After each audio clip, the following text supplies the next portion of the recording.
초라한 옷을 입은 노파가 대문 앞에 서 있었습니다. 한 씨는 그 얼굴을 알아봤죠. 조진사댁 시어머니였습니다. 집안이 망했다는 소식은 들었습니다. 시어머니는 떨리는 목소리로 말했습니다. 며느리야, 정말 미안하구나.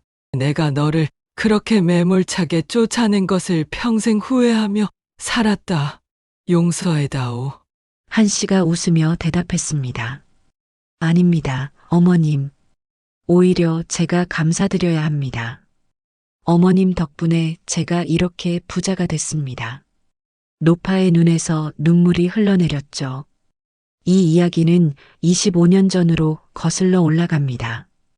조선 후기 평안도 어느 산골 마을에 관상가 가문이 있었습니다. 대대로 사주와 관상을 보며 사람들의 운명을 읽어내던 집안이었죠. 이 집안에는 외동딸 한 씨가 있었습니다. 아버지는 딸에게 모든 것을 가르쳤습니다. 관상 보는 법, 사주 푸는 법, 운명을 읽는 법을 말이죠. 한 씨는 총명했습니다. 아버지의 가르침을 단번에 이해했고 10살이 되자 이미 사람의 기륭화복을 읽어낼 수 있었습니다. 15살이 되던 해였습니다. 한 씨는 처음으로 사람의 죽음을 봤죠.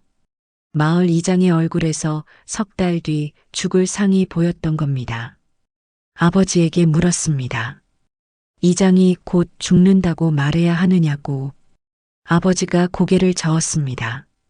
말해서는 안 된다. 사람의 운명을 함부로 건드리는 것은 하늘의 뜻을 거스르는 일이다. 석 달 뒤 이장은 정말 세상을 떠났습니다.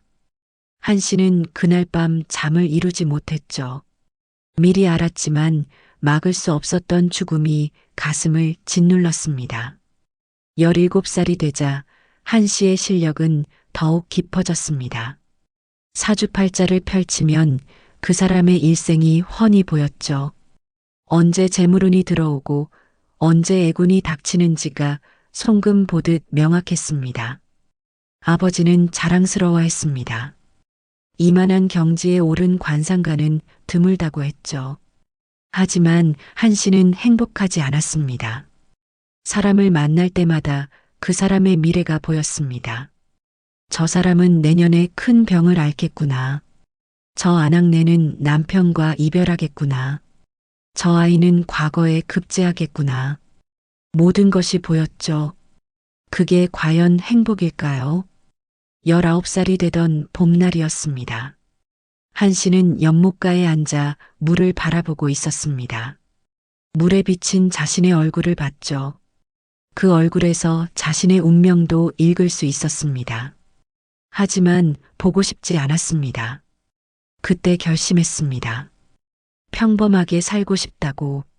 모든 것을 알고 사는 인생은 재미가 없다고. 부모가 정해주는 대로 시집을 가서 평범한 아낙네로 살겠다고 말입니다. 아버지가 물었습니다. 내 재능을 묻어두고 살 것이냐? 이 능력은 하늘이 준 선물이다. 한 씨가 대답했습니다. 아버지, 전 그냥 평범한 여자로 살고 싶습니다. 남편의 얼굴도 시어머니의 사주도 보지 않고 살고 싶습니다. 그게 진짜 사는 거 아닐까요? 아버지는 한동안 말이 없었습니다. 그러다 천천히 고개를 끄덕였죠. 그것도 내 운명이겠구나. 알겠다. 내가 원하는 대로 하거라. 20살이 되던 해 가을이었습니다. 혼처가 정해졌습니다. 연꽃야담을 찾아주셔서 감사합니다. 구독과 좋아요는 영상 제작에 큰 힘이 됩니다. 용천의 조진사 댁이었죠. 조진사는 그 지역에서 알아주는 부자였습니다. 넓은 논밭을 소유하고 있었고 읍내에 상가도 여럿 거느리고 있었죠. 아버지가 물었습니다. 조진사 집안의 사주를 풀어보지 않겠느냐? 한 씨가 고개를 저었습니다. 보지 않을 겁니다. 아무것도 모르고 시집가고 싶습니다. 혼례 날이 다가왔습니다. 한 씨는 붉은 치마 저고리를 입고 가마에 올랐죠. 용천까지는 사흘 길이었습니다. 가마 안에서 한 씨는 생각했습니다. 이제 새로운 인생이 시작되는구나. 평범한 여자로 평범한 아낙네로 살아가는 인생 말이죠. 조진사 댁에 도착했습니다. 큰 기와집이었습니다. 대문을 들어서니 넓은 마당이 펼쳐졌죠. 시어머니가 나와 있었습니다. 50대 중반쯤 돼 보이는 여인이었습니다. 한 씨는 절을 올렸죠. 시어머니가 한 씨를 위아래로 훑어봤습니다. 표정이 차가웠습니다. 한 씨는 그때 느꼈죠. 뭔가 잘못됐다는 것을 말입니다. 하지만 이미 늦었습니다. 혼례는 치러졌고 한 씨는 조진사의 아내가 됐습니다. 신랑 조진사는 30살이었습니다. 말수가 적은 남자였죠. 첫날 밤을 치렀지만 남편은 한마디도 하지 않았습니다. 그저 등을 돌리고 잠들었죠. 한 씨는 천장을 바라봤습니다. 이것이 평범한 삶의 시작이구나. 그렇게 생각했습니다. 하지만 그것은 착각이었죠. 평범한 삶이 아니라 지옥의 시작이었습니다.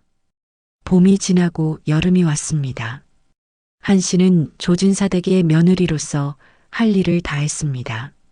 새벽같이 일어나 밥을 짓고 시어머니께 문안을 드렸죠. 빨래를 하고 마당을 쓸었습니다. 밤에는 남편의 옷을 꿰매며 시간을 보냈습니다. 하지만 뭔가 이상했습니다. 시어머니의 눈빛이 날카로웠죠. 한 씨가 무엇을 해도 만족하지 않았습니다. 밥이 너무 질다, 국이 너무 짜다, 빨래가 깨끗하지 않다. 매일 같은 소리를 들었습니다. 남편은 아무 말도 하지 않았습니다. 어머니가 한 씨를 구박해도 그저 모른 척했죠. 밤에도 마찬가지였습니다. 한 씨와 말을 섞지 않았습니다. 가을이 됐습니다. 시어머니가 물었습니다. 아직도 아이 소식이 없느냐? 한 씨는 고개를 숙였습니다. 혼인한 지 반년이 지났지만 아이는 생기지 않았죠. 시어머니의 얼굴이 굳어졌습니다. 혹시 몸에 이상이 있는 것 아니냐? 한 씨는 아무 말도 할 수 없었습니다. 그저 죄송하다고만 했죠. 겨울이 왔습니다. 첫눈이 내리던 날이었습니다. 시어머니가 한 씨를 불렀습니다. 사랑채로 오라고 했죠. 한 씨는 두려운 마음으로 사랑채에 갔습니다. 시어머니가 앉아 있었습니다. 옆에는 남편 조진사도 있었죠. 시어머니가 차가운 목소리로 말했습니다. 1년이 지났는데도 아이가 없구나. 너는 씨를 받지 못하는 계집인 것 같다. 한 씨의 가슴이 철렁 내려앉았습니다. 시어머니가 계속 말했죠. 하지만 한 번 더 기회를 주마. 내년까지 아이를 낳아라. 그렇지 못하면 이 집에 있을 수 없다. 한 씨는 절을 올렸습니다. 최선을 다하겠다고 말했죠. 하지만 마음 한편에서는 불안이 밀려왔습니다. 이미 남편이 자신을 멀리하고 있었으니까요. 1년이 또 지났습니다. 아이는 생기지 않았습니다. 시어머니의 구박이 심해졌죠. 밥상이 점점 작아졌습니다. 반찬은 김치 한 가지뿐이었고 밥도 보리밥이 대부분이었습니다. 한 씨는 견뎠습니다. 이것도 평범한 삶의 일부라고 생각했죠. 다른 집 며느리들도 다들 이렇게 사는 것 아니겠습니까? 3년째가 됐습니다. 시어머니가 더 이상 한 씨에게 말을 걸지 않았습니다. 그저 차가운 눈빛으로 쳐다볼 뿐이었죠. 한 씨는 외로웠습니다. 이 집에서 자신과 말을 섞는 사람이 아무도 없었습니다. 4년째가 되자 상황이 더 나빠졌습니다. 시어머니가 한 씨에게 하루 종일 일을 시켰습니다. 새벽부터 밤까지 쉴 틈이 없었죠. 빨래를 하고 장작을 패고 밭을 메고 방을 청소했습니다. 한 씨의 손이 거칠어졌습니다. 얼굴에는 핏기가 사라졌죠. 밤마다 혼자 방에 앉아 눈물을 흘렸습니다. 하지만 아무에게도 말할 수 없었습니다. 5년째 되던 해 겨울이었습니다. 첫눈이 내리는 날이었죠. 한 씨는 부엌에서 밥을 짓고 있었습니다. 시어머니가 들어왔습니다. 표정이 평소보다 더 차가웠죠. 너를 더 이상 이 집에 둘 수 없다. 한 씨는 멈칫했습니다. 시어머니가 계속 말했습니다. 5년이나 기다려줬다. 하지만 아이 하나 낳지 못했다. 씨도 못 받는 계집이 무슨 염치로 이 집에 있느냐. 당장 나가라. 한 씨가 무릎을 꿇었습니다. 어머님, 용서해 주십시오. 조금만 더 기회를 주십시오. 시어머니가 고개를 저었습니다. 안 된다. 이미 늦었다. 내 아들은 새 장가를 들여야 한다. 당장 짐을 싸서 나가거라. 한 씨는 남편을 봤습니다. 남편 조진사는 고개를 숙이고 있었죠. 아무 말도 하지 않았습니다. 한 씨는 알았습니다. 남편도 자신을 원하지 않는다는 것을 말이죠. 그날 저녁이었습니다. 한 씨는 작은 보따리 하나를 챙겼습니다. 옷 몇 벌과 신발 한 켤레가 전부였죠. 시어머니가 대문까지 따라왔습니다. 다시는 이 집에 오지 마라. 내가 없어야 내 아들이 새 장가를 들 수 있다. 한 씨는 대문을 나섰습니다. 뒤를 돌아봤죠. 큰 기와집이 보였습니다. 5년을 살았던 집이었습니다. 이제 다시는 돌아올 수 없는 곳이 됐습니다. 눈이 내리기 시작했습니다. 한 씨는 걸었습니다. 어디로 가야 할지 몰랐죠. 친정으로 돌아갈 수도 없었습니다. 쫓겨난 며느리가 어떻게 얼굴을 들고 친정에 가겠습니까? 그저 걸었습니다. 눈보라가 몰아쳤지만 멈추지 않았죠. 발이 시렸지만 계속 걸었습니다. 논밭 사이를 걷고 산과 들을 지났습니다. 눈이 쌓여 있어 발을 디딜 곳이 보이지 않았죠. 한 씨는 넘어지고 또 넘어졌습니다. 손이 얼었고 발가락의 감각이 사라졌습니다. 얼마나 걸었을까요? 한참을 걸었는데 이름 모를 강가에 도달했습니다. 해가 지기 시작했습니다. 하늘이 어두워졌죠. 더 이상 갈 수가 없었습니다.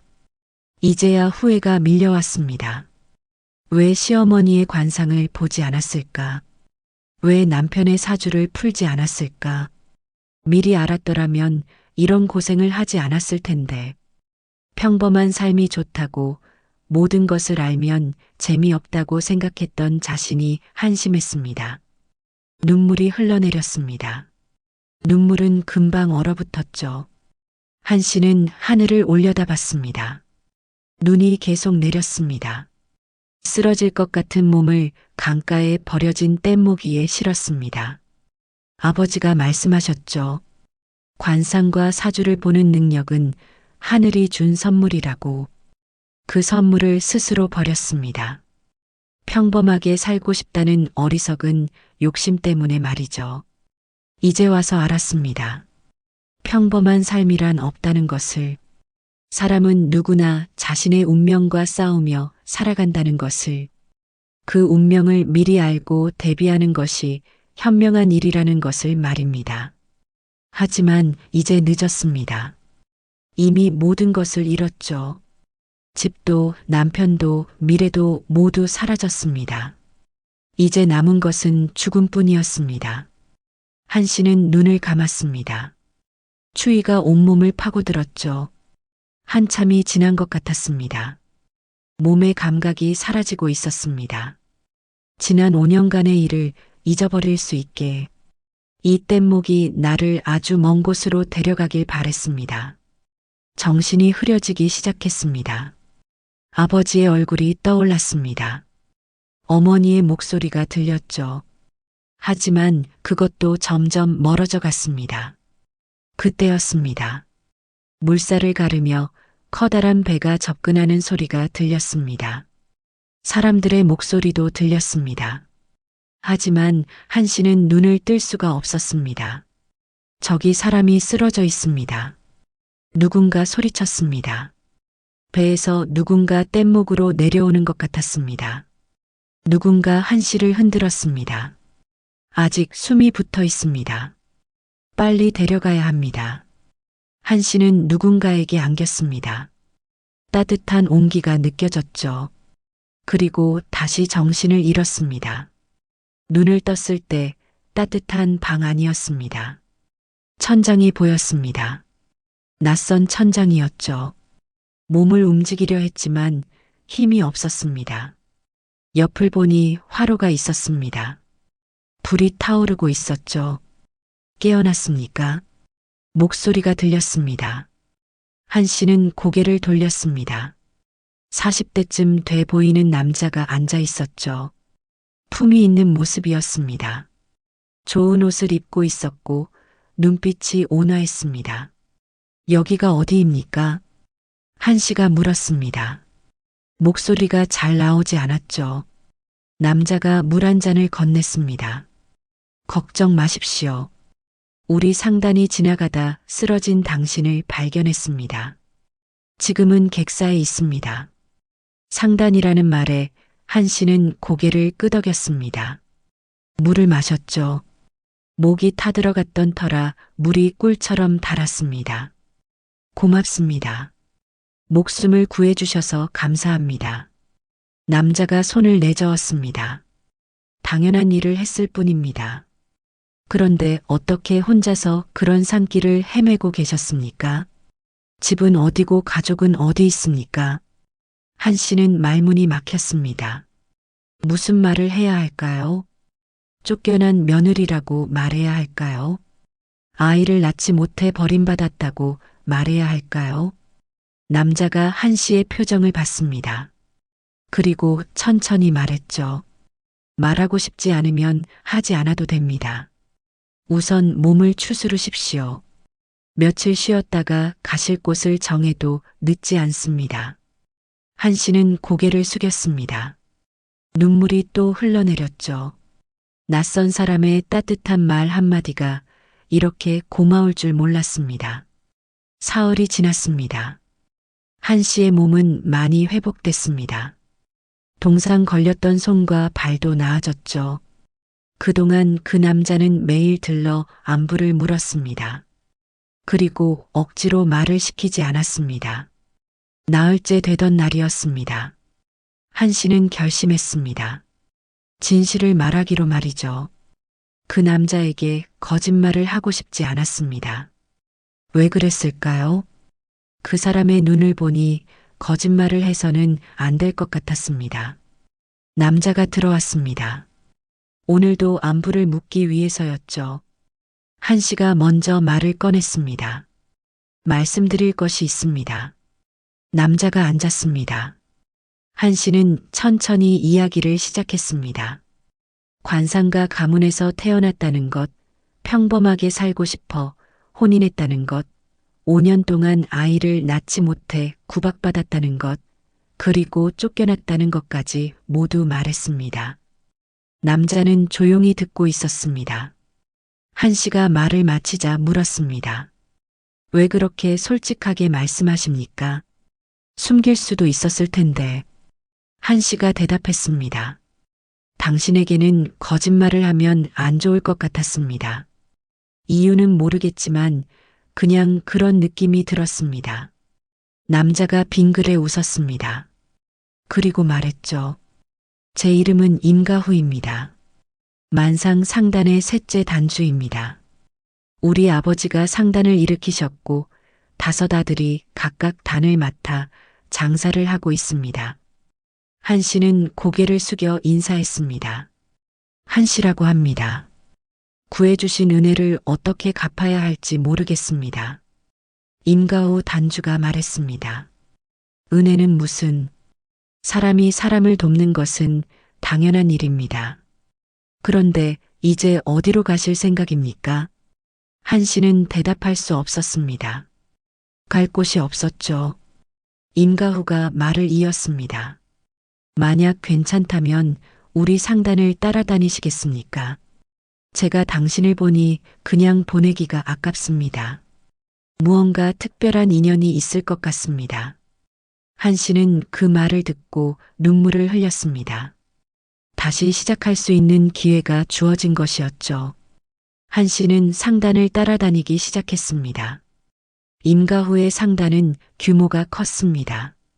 큰 상선과 말이 20필이 넘었고 사람도 40명이 넘었죠. 물건을 가득 실은 수레가 줄지어 움직였습니다. 상단은 조선 팔도를 돌아다녔습니다. 북쪽에서는 인삼을 사들였고 남쪽에서는 목화를 거래했죠. 서쪽에서는 곡식을 팔았고 동쪽에서는 생선을 샀습니다. 한 씨는 처음에는 그저 짐을 나르는 일을 도왔습니다. 밥을 짓고 설거지를 했죠. 작은 일이었지만 성심껏 했습니다. 은혜를 갚아야 한다는 생각뿐이었습니다. 한 달이 지났습니다. 임가호는 한 씨를 계속 지켜봤습니다. 부지런하고 성실했죠. 무엇보다 거짓이 없었습니다. 한 번도 불평하지 않았고 시킨 일 이상을 해냈습니다. 어느 날 저녁이었습니다. 임가호가 한 씨를 불렀습니다. 장막 안으로 들어오라고 했죠.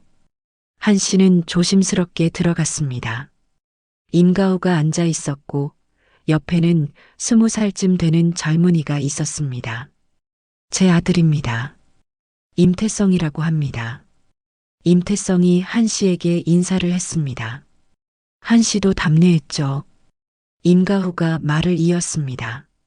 한 씨, 내일 큰일이 있습니다. 제 고민을 들어주실 수 있겠습니까? 한 씨가 고개를 끄덕였습니다. 임가후가 탄식했습니다. 내일 청나라 상인을 만납니다.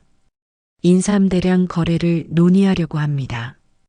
규모가 어마어마합니다.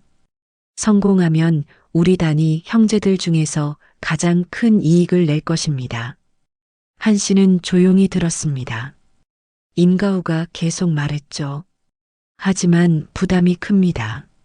거래 규모가 너무 큰 데다 청나라 상인을 처음 만나는 것이라 믿을 수 있을지 모르겠습니다. 그래서 밤새 고민했습니다. 한 씨는 임가후의 얼굴을 봤습니다. 걱정이 가득했죠. 그리고 그 순간 한 씨는 깨달았습니다. 자신이 도울 수 있다는 것을 말이죠. 단주날이 제가 도와드릴 수 있을 것 같습니다. 임가후가 고개를 들었습니다. 한 씨가 말을 이었습니다. 내일 그 청나라 상인을 만나는 자리에 저도 함께 가게 해주십시오. 제가 그 사람을 보겠습니다. 무슨 뜻입니까? 한 씨가 천천히 말했습니다. 제가 관상을 볼 수 있다고 말씀드렸습니다. 그 사람의 얼굴을 보면 믿을 만한 사람인지 알 수 있습니다. 임가후가 눈을 크게 떴습니다. 그리고 한참을 생각하더니 고개를 끄덕였습니다. 알겠습니다. 내일 함께 가십시오. 다음 날 아침이었습니다. 청나라 상인이 객사에 도착했습니다. 임가후와 아들 임태성, 그리고 한 씨가 자리에 있었죠. 청나라 상인은 50대 남자였습니다. 수염이 길었고 눈이 작았습니다. 인사가 오갔습니다. 청나라 상인이 말했습니다. 조선 인삼은 청나라에서 인기가 많습니다. 대량으로 사드리고 싶습니다. 좋은 값을 드리겠습니다. 임가후가 물었습니다. 얼마나 사시려고 합니까? 만근입니다. 은으로 지불하겠습니다. 천근이면 엄청난 양이었습니다. 값도 어마어마했죠. 임가후의 눈빛이 흔들렸습니다. 하지만 한 씨를 슬쩍 봤습니다. 한 씨는 청나라 상인의 얼굴을 계속 보고 있었습니다. 이마를 봤고 눈을 봤고 코와 입을 봤습니다. 그리고 귀와 턱까지 모든 것을 살폈죠. 관상이 보이기 시작했습니다. 이마가 좁았습니다. 복이 없다는 뜻이었죠. 눈꼬리가 처져 있었습니다. 음흉하다는 증거였습니다. 코가 매부리 코였습니다. 탐욕스럽다는 것을 의미했죠. 입술이 얇았습니다. 거짓말을 잘한다는 표시였습니다. 한 씨는 확신했습니다. 이 사람은 사기꾼이라고 말입니다. 대화가 끝나고 청나라 상인이 나갔습니다. 임가후가 한 씨를 봤습니다. 한 씨가 고개를 저었습니다. 단주나리, 이번 거래는 하시면 안 됩니다. 왜 그렇습니까? 저 사람은 사기꾼입니다. 관상이 그렇게 말하고 있습니다. 임가후가 놀랐습니다. 아들 임태성도 눈이 커졌죠. 한 씨가 계속 말했습니다. 저 사람에 대해 알아보는 것이 좋겠습니다. 분명 무언가 숨기고 있을 겁니다. 임가후는 한참을 생각했습니다. 그리고 결정을 내렸죠. 알겠습니다. 거래를 일단 미루겠습니다. 그리고 저 사람을 조사해 보겠습니다. 임가후는 신복을 불렀습니다. 가장 믿을 만한 부하였죠. 청나라 상인을 미행하라고 명령했습니다. 어디서 묵는지, 누구를 만나는지, 무슨 일을 하는지 모두 파악하라고 했습니다. 사흘이 지났습니다. 신복이 돌아왔습니다. 얼굴이 창백했죠. 단주나리, 큰일입니다. 무슨 일인가? 저 청나라 상인은 가짜 엽전을 만들고 있었습니다. 위조 엽전을 만들어서 인삼을 대량으로 빼돌리려고 했습니다. 임가후의 얼굴이 굳었습니다. 만약 거래를 했더라면 엄청난 손해를 봤을 것이었죠. 가짜 엽전을 받고 진짜 인삼을 내준 꼴이 됐을 겁니다. 임가후는 한 씨를 봤습니다. 한 씨는 조용히 앉아 있었습니다. 임가후가 절을 했습니다. 고맙습니다. 당신이 아니었다면 큰 화를 당할 뻔했습니다. 한 씨가 손사래를 쳤습니다. 아닙니다. 제가 할 수 있는 일을 했을 뿐입니다. 단주나리께서 절 살려주신 은혜에 비하면 아무것도 아닙니다. 그날부터 임가후는 한 씨를 다르게 봤습니다. 이 여인은 보통 사람이 아니라고 생각했죠. 관상을 본다는 것이 얼마나 큰 능력인지 깨달았습니다. 소문은 빠르게 퍼졌습니다. 임가후의 상단에 신기한 여인이 있다는 이야기였죠. 관상을 보고 사기꾼을 가려낸다는 얘기가 상인들 사이에 돌았습니다. 임가후는 한 씨를 본격적으로 상단 일에 참여시켰습니다. 중요한 거래가 있을 때마다 한 씨를 불렀죠. 한 씨는 거래 상대의 얼굴을 봤습니다. 그리고 조언을 했습니다. 봄이 왔습니다. 전주에서 큰 거래가 있었습니다. 무명을 대량으로 사들이는 일이었죠. 상대는 전주의 부상이었습니다. 한 씨가 그 부상을 봤습니다. 관상이 좋았습니다. 이마가 넓고 밝았죠. 눈이 맑았고 코가 우뚝했습니다. 입술도 도톰했고 턱이 단단했습니다. 한 씨가 임가후에게 말했습니다. 믿을 만한 사람입니다. 거래하셔도 좋습니다. 거래는 성공적이었습니다. 무명을 좋은 값에 사들였고 한양에서 비싸게 팔았죠. 큰 이익을 남겼습니다. 여름이 됐습니다. 의주에서 또 거래가 있었습니다. 청나라 비단을 들여오는 일이었죠. 상대는 의주의 객주였습니다. 한 씨가 그 객주를 봤습니다. 관상이 애매했습니다. 좋지도 나쁘지도 않았죠. 하지만 뭔가 찝찝한 구석이 있었습니다. 한 씨가 임가후에게 말했습니다. 조심하셔야 할 것 같습니다. 이 사람은 욕심이 많습니다. 계약서를 꼼꼼히 확인하십시오. 임가후는 한 씨의 말을 따랐습니다. 계약서를 세밀하게 검토했죠. 그리고 발견했습니다. 계약서에 함정이 있었던 겁니다. 물건을 인도하는 날짜가 애매하게 적혀 있었고 그것을 이용해 객주가 돈을 더 받아내려 한 것이었습니다. 임가후는 계약서를 고쳤습니다. 날짜를 명확히 했고 조건도 분명하게 만들었죠. 객주는 할 수 없이 동의했습니다. 거래는 진행됐고 문제없이 끝났습니다. 가을이 왔습니다. 한 씨는 이제 상단의 핵심 인물이 됐습니다. 임가훈은 중요한 결정을 내릴 때마다 한 씨와 상의했죠. 한 씨의 조언은 언제나 정확했습니다. 하지만 한 씨는 관상만 보는 것이 아니었습니다. 사주도 풀기 시작했죠. 언제 장사를 나가는 것이 좋은지, 언제 물건을 사들이는 것이 유리한지를 알려줬습니다. 임가후가 물었습니다. 어떻게 그렇게 정확하게 아십니까? 한 씨가 대답했습니다. 사주팔자에는 사람의 운명이 담겨 있습니다. 언제 재물운이 들어오고 언제 애군이 닥치는지가 보입니다. 그것을 알면 피할 수 있고 이용할 수도 있습니다. 임가훈은 감탄했습니다.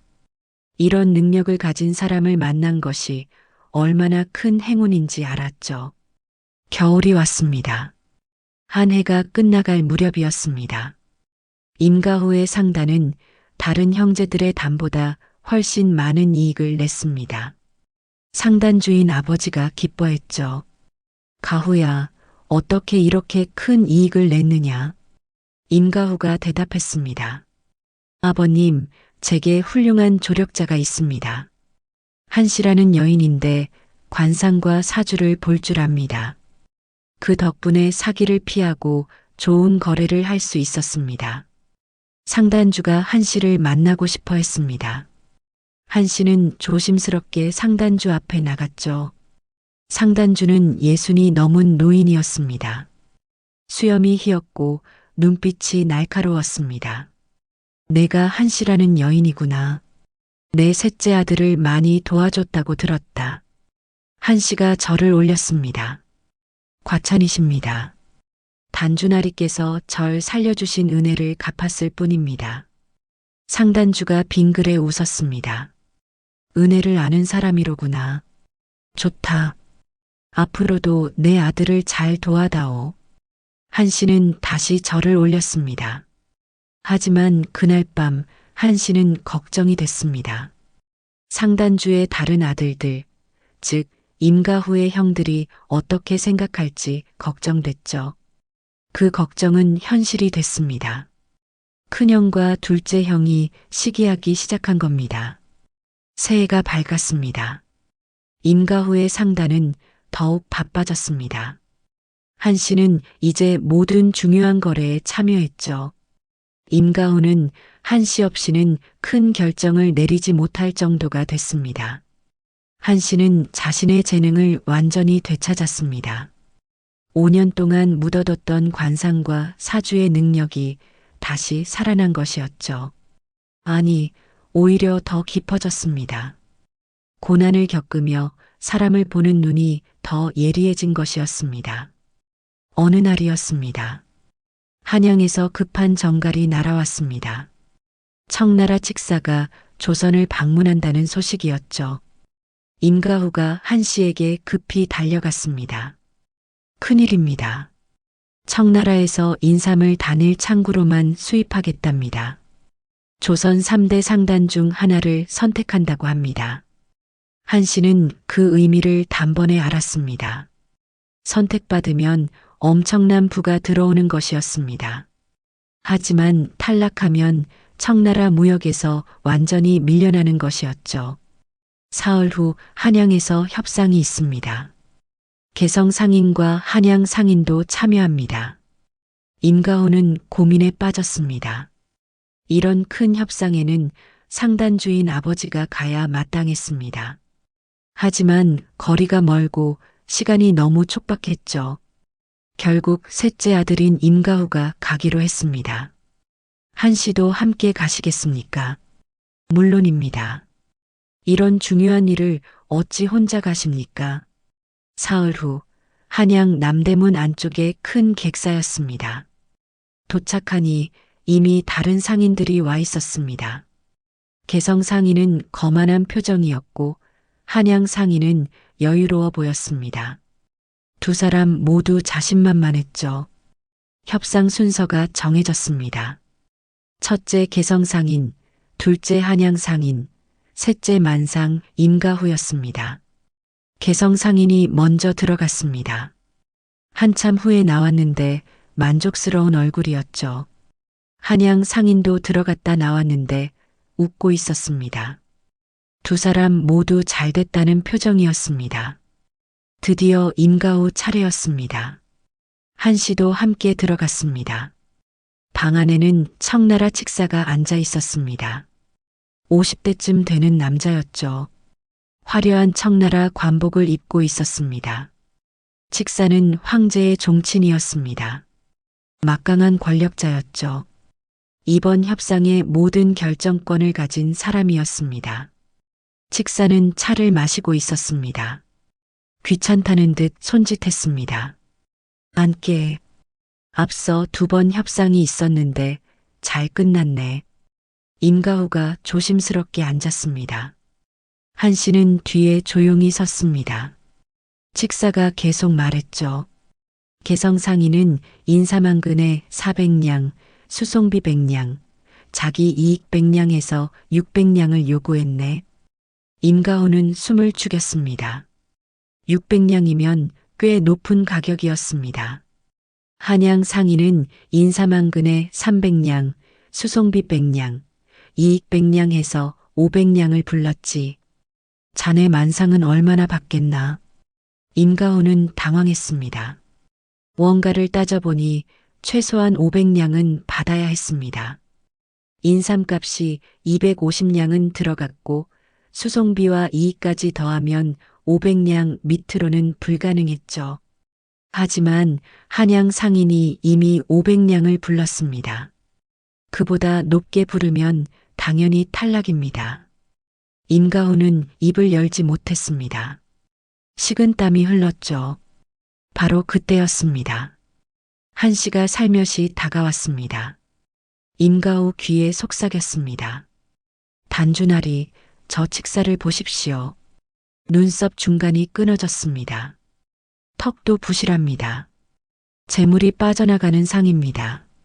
임가후는 칙사를 슬쩍 봤습니다. 정말이었습니다. 눈썹이 중간에 끊어져 있었고 턱이 약해 보였습니다. 하지만 눈동자가 작고 입꼬리가 올라가 있습니다. 탐욕이 아주 많은 상입니다. 제가 말씀드리는 대로 하십시오. 분명 탐욕에 넘어갈 겁니다. 한 씨가 방법을 귓속말로 전했습니다. 임가후는 눈이 커졌습니다. 설마 그게 통할까? 하지만 달리 방법이 없었습니다. 임가후가 입을 열었습니다. 칙사나리, 저희 만상은 1500냥에 공급하겠습니다. 칙사가 찻 잔을 탁 내려놓았습니다. 얼굴이 붉어지며 소리쳤습니다. 뭐라고? 500냥도 나왔는데 1500냥이라니. 자네 제정신인가? 당장 나가게. 임가후는 침착했습니다. 한 씨의 말을 믿었습니다. 잠깐만 들어보십시오. 말씀 끝까지 들으시고 판단해 주십시오. 칙사가 팔짱을 끼며 노려봤습니다. 하지만 듣기는 하겠다는 표정이었죠. 임가후가 천천히 말했습니다. 1500냥 중에서 500냥은 칙사나리의 몫입니다. 칙사의 눈빛이 흔들렸습니다. 귀가 번쩍 뜨인 것이었죠. 임가후가 이어서 말했습니다. 500냥은 저희 만상의 몫입니다. 그리고 나머지 500냥은 한양 상인에게 일을 시켜서 청나라로 수송하겠습니다. 칙사는 잠시 멍한 표정이었습니다. 하지만 금방 계산이 섰죠. 인사만 근당 500냥씩 자기 주머니로 들어온다는 것이었습니다. 100근만 사들여도 5만 냥이었습니다. 1000근을 사들이면 50만 냥이었죠. 앉은 자리에서 구입 금액의 3할이 자기 몫으로 떨어지는 겁니다. 칙사의 입꼬리가 슬그머니 올라갔습니다. 하지만 내색하지 않으려 애썼죠. 재미있는 제안이로군. 하지만 어떻게 믿을 수 있나? 장부를 속이는 것 아닌가? 임가후가 대답했습니다. 저희가 직접 청나라 궁궐까지 인삼을 납품하겠습니다. 칙사나리께서 직접 확인하시면 됩니다. 장부도 투명하게 공개하겠습니다. 한 푼도 속이지 않겠습니다. 칙사는 한참 생각했습니다. 손가락으로 책상을 톡톡 두드렸죠. 탐욕과 의심이 싸우고 있었습니다. 한 씨는 칙사의 얼굴을 가만히 봤습니다. 입꼬리가 점점 더 올라가고 있었습니다. 눈동자도 작아지고 있었죠. 탐욕이 이기고 있었습니다. 좋다. 만상과 계약하겠네. 임가호는 속으로 안도의 한숨을 쉬었습니다. 한 씨의 관상 읽기가 또다시 적중한 것이었습니다. 협상이 끝나고 밖으로 나왔습니다. 개성 상인과 한양 상인이 어리둥절한 표정으로 서 있었습니다. 분명 자신들이 더 좋은 조건을 제시했는데 만상이 선택됐다는 게 믿기지 않았던 겁니다. 두 사람은 고개를 갸웃거리며 돌아갔습니다. 객사를 나와 한적한 곳에 섰습니다. 임가후가 한 씨에게 말했습니다.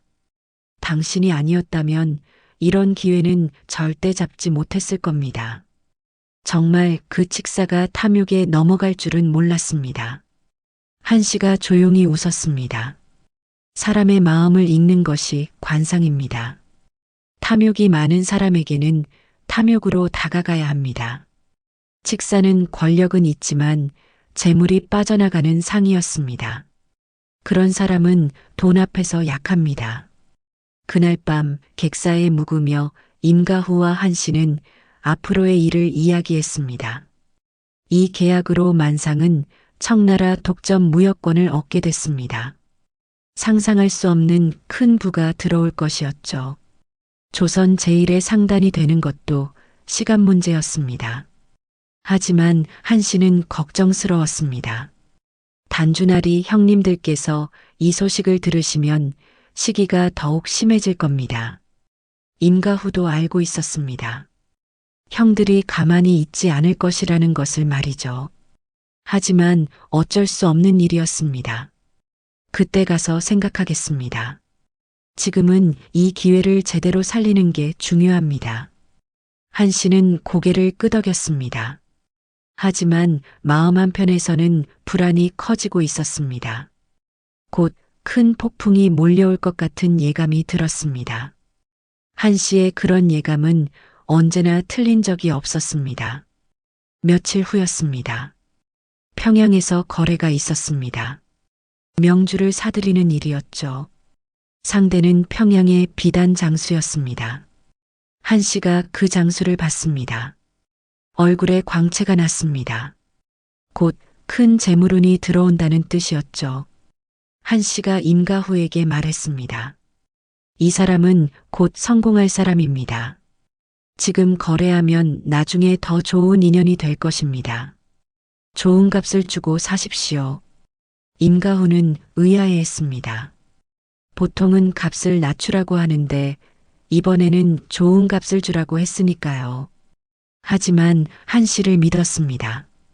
좋은 값을 주고 명주를 샀죠. 1년 후였습니다. 그 비단 장수는 정말로 평양 제1의 부자가 됐습니다. 그리고 임가후와의 인연을 잊지 않았죠. 좋은 물건이 있으면 항상 임가후에게 먼저 연락했습니다. 덕분에 임가후는 계속 이익을 냈습니다. 한 씨의 명성은 점점 커졌습니다.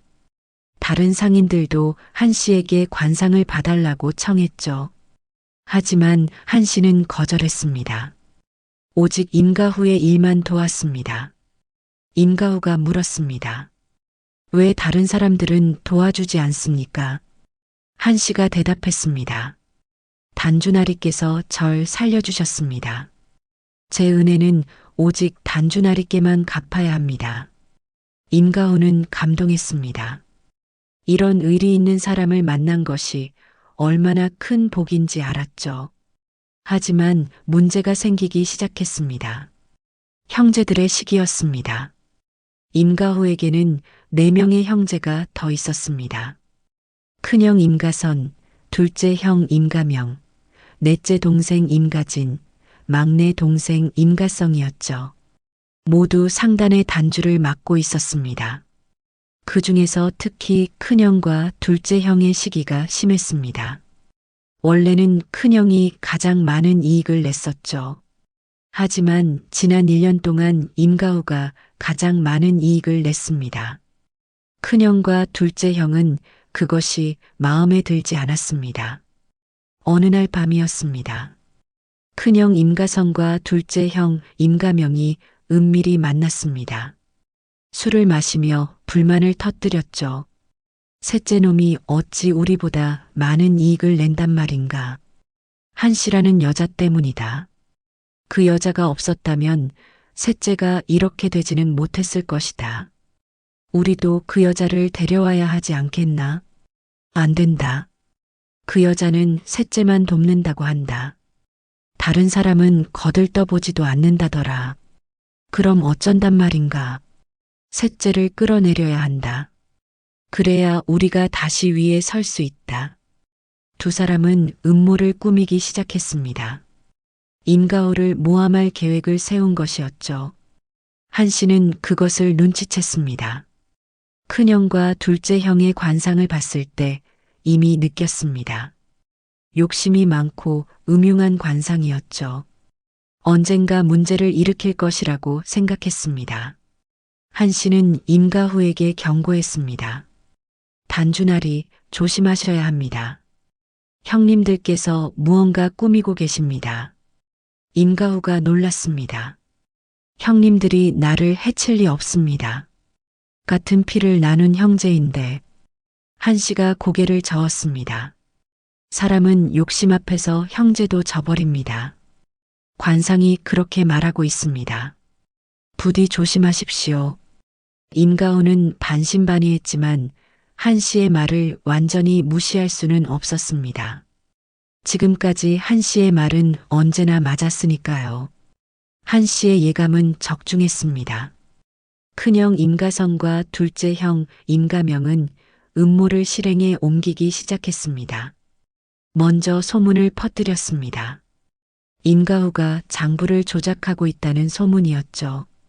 이익을 부풀려서 보고하고 실제로는 돈을 빼돌리고 있다는 헛소문을 퍼뜨린 것이었습니다. 소문은 빠르게 퍼졌습니다. 상단 사람들 사이에서 수군거림이 시작됐죠.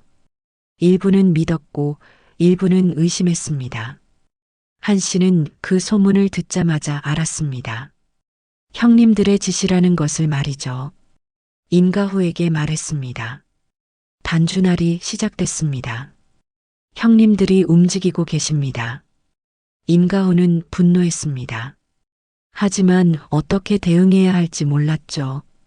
한씨가 말했습니다. 증거를 찾아야 합니다.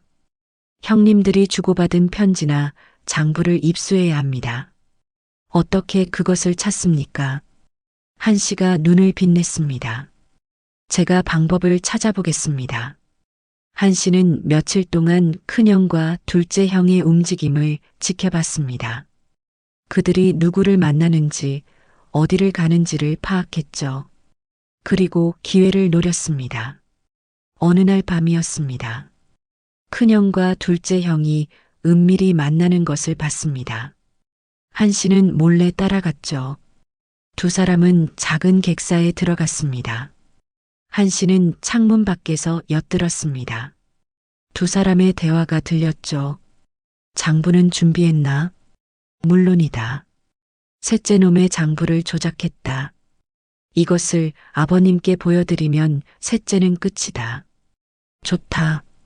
내일 아버님께 고하자. 셋째가 배임을 저질렀다고 말이다. 한씨는 숨을 죽였습니다. 그들이 나가기를 기다렸죠. 두 사람이 떠나자 한씨는 객사 안으로 들어갔습니다. 방 안을 뒤졌습니다. 그리고 찾았습니다. 조작된 장부와 두 사람이 주고받은 편지를 말이죠.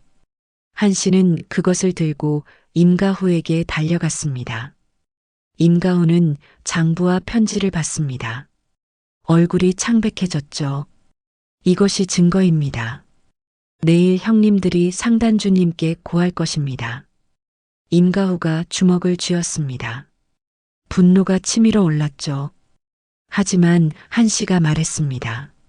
화내지 마십시오. 냉정해야 합니다. 우리가 먼저 상단주님께 가야 합니다. 다음 날 아침 일찍이었습니다. 임가후와 한씨는 상단주를 찾아갔습니다. 상단주는 의아해했죠. 무슨 일이냐? 아침부터 급히 찾아오다니. 임가후가 무릎을 꿇었습니다. 아버님, 말씀드릴 것이 있습니다. 큰형님과 둘째 형님께서 저를 모함하려 하십니다. 무슨 소리냐? 임가후는 조작된 장부와 편지를 내밀었습니다. 상단주는 그것을 천천히 읽었죠. 얼굴이 점점 굳어갔습니다. 이것이 정말이냐? 한씨가 나섰습니다. 상단주님, 제가 직접 목격했습니다. 어젯밤 큰 단주님과 둘째 단주님께서 만나 이것을 준비하는 것을 봤습니다. 상단주가 한씨를 봤습니다. 한씨의 눈빛이 흔들림이 없었죠. 거짓이 아니라는 것을 알 수 있었습니다. 바로 그때였습니다. 큰형 임가선과 둘째 형 임가명이 들어왔습니다. 그들도 상단주를 찾아온 것이었죠. 하지만 임가후가 먼저 와 있는 것을 보고 당황했습니다. 상단주가 소리쳤습니다. 임가선, 임가명, 너희가 한 짓이 이것이냐? 두 사람은 변명을 늘어놓았습니다. 하지만 증거가 명확했죠. 편지에는 그들의 필체가 있었고 조작된 장부에는 그들의 도장이 찍혀 있었습니다. 상단주는 크게 분노했습니다. 형제끼리 이럴 수 있느냐? 욕심 때문에 동생을 모함하려 하다니. 당장 단주 직책에서 물러나라. 두 사람은 무릎을 꿇었습니다. 용서를 빌었죠. 하지만 상단주의 마음은 돌아서지 않았습니다. 상단주는 임가후를 봤습니다. 가후야, 내가 앞으로 이 상단을 이끌어라. 내가 상단주가 되어라. 임가후는 놀랐습니다. 자신이 상단주가 된다는 것은 상상도 못한 일이었죠. 하지만 상단주의 뜻은 확고했습니다. 그날부터 임가후는 새로운 상단주가 됐습니다. 조선 제1의 상단을 이끄는 자리에 오른 것이었죠. 임가후는 한씨에게 깊이 절했습니다. 당신이 아니었다면 제가 이렇게 될 수 없었습니다. 평생 이 은혜를 잊지 않겠습니다. 한씨는 고개를 저었습니다. 아닙니다. 제가 할 일을 했을 뿐입니다. 세월이 흘렀습니다. 임가후는 훌륭한 상단주가 됐습니다. 상단은 더욱 커졌고 조선 팔도는 물론 청나라와 일본까지 거래를 확장했죠. 한씨는 여전히 임가후의 곁에서 조력자로 남았습니다. 어느 날이었습니다. 임가후가 한씨를 불렀습니다. 진지한 표정이었죠. 한씨, 부탁이 하나 있습니다. 무엇이든 말씀하십시오. 임가후가 천천히 말했습니다. 제 아들 태성이 이제 장가를 가야 할 나이입니다. 하지만 마땅한 처자를 찾지 못했습니다. 제가 보기에 당신만큼 훌륭한 여인은 없습니다.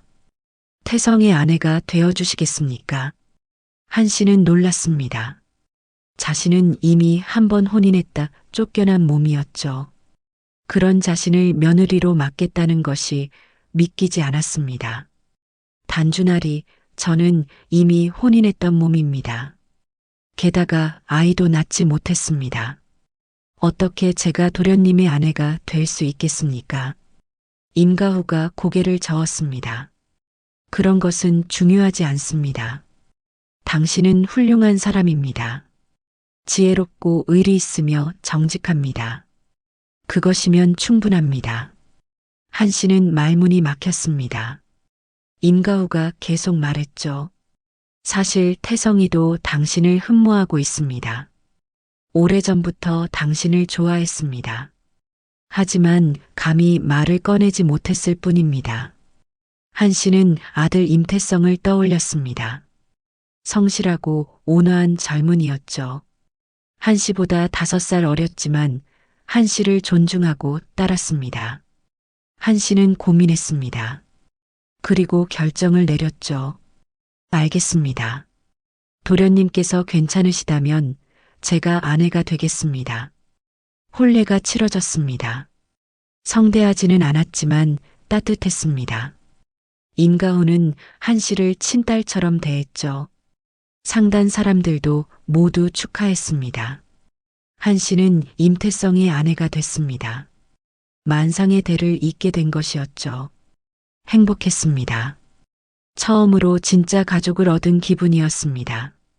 1년 후 한 씨는 아들을 낳았습니다. 건강한 사내아이였죠. 임가훈은 기뻐서 어쩔 줄 몰랐습니다.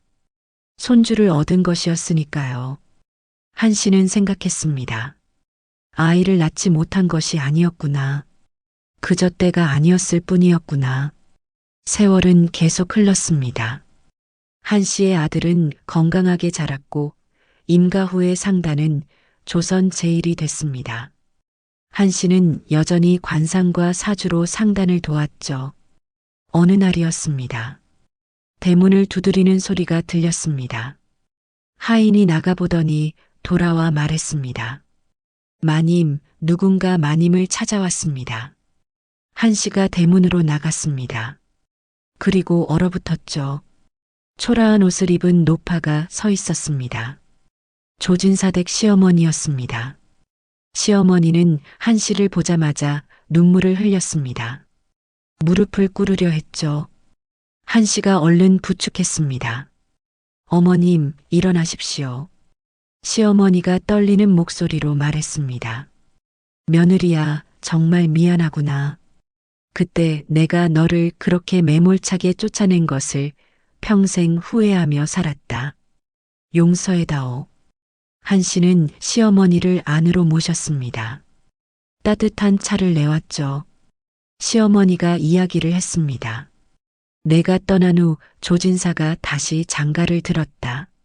하지만 그 여자는 좋지 못했다. 집안 재산을 축내더니 결국 다른 남자와 도망갔다.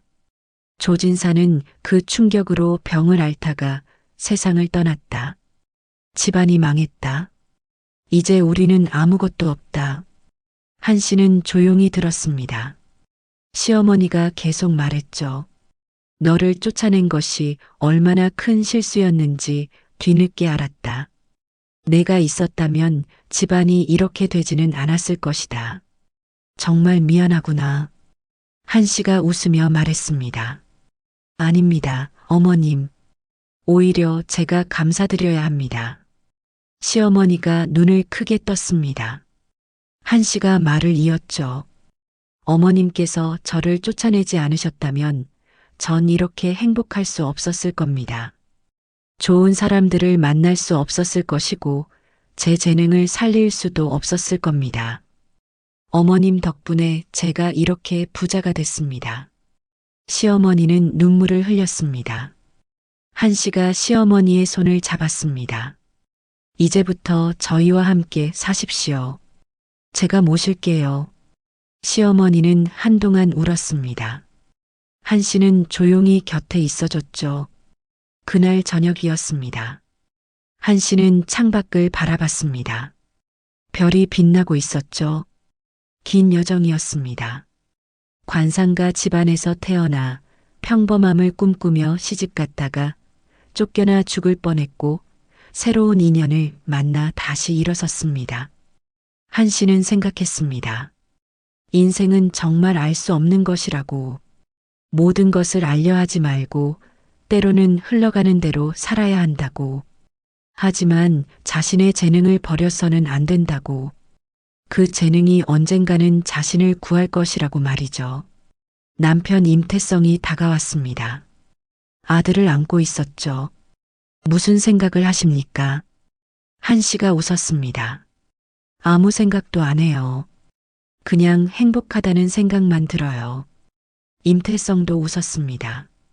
한 씨는 남편과 아들을 안았습니다. 마음이 따뜻했습니다. 인생은 때로 가혹했지만 결국에는 제자리를 찾아주는 것 같았습니다. 한 씨는 그것을 믿었습니다. 밤이 깊어갔습니다. 별은 계속 빛나고 있었습니다. 한 씨의 인생도 그 별처럼 빛나고 있었습니다.